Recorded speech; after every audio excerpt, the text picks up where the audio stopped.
This is why Ford can't get anybody to work on their cars. Now last week, the Ford CEO came out and said he had no technicians to fix all of his broken cars, and that's why it takes a minimum of 2 weeks to get your car looked at a Ford dealership. Now I already knew this was true because every time I call my local Ford dealer, they tell me they don't even have a transmission tech. And they gotta send every transmission job an hour out of town to the next nearest dealership that has a tech that can do that work. Now the Ford CEO states that there's over 6,000 bays in Ford dealerships without technicians, and they can't find anybody to fill those roles. And his attitude toward the whole situation is that people should be wanting to fill these roles and wanting to do these jobs, and he just couldn't understand why he can't fill them. Well, hold my beer, Jim, and let me tell you why. Now, your Ford vehicles used to be really nice, reliable vehicles that were simple to fix, but now they're all junk, made with Chinese parts, Chinese computers, and stuff that's not even reliable enough to make it over 100,000 miles.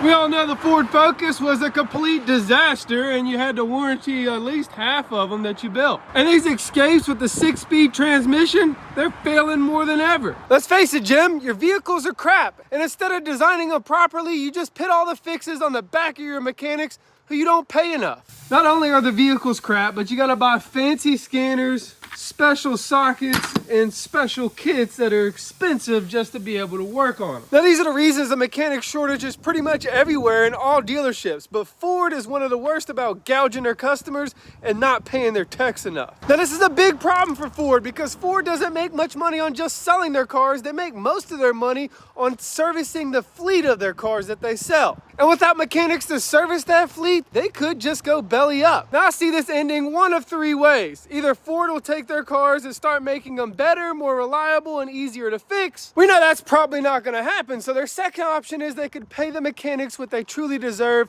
a nice fair wage, to fix their junk cars. And the third option is probably what Jim doesn't want to hear, because if they don't do anything, they could end up bankrupt. But after the way they've treated their employees, their mechanics, and more importantly, their consumers, that just may be what they deserve. So do the right thing, Jim, and pay up.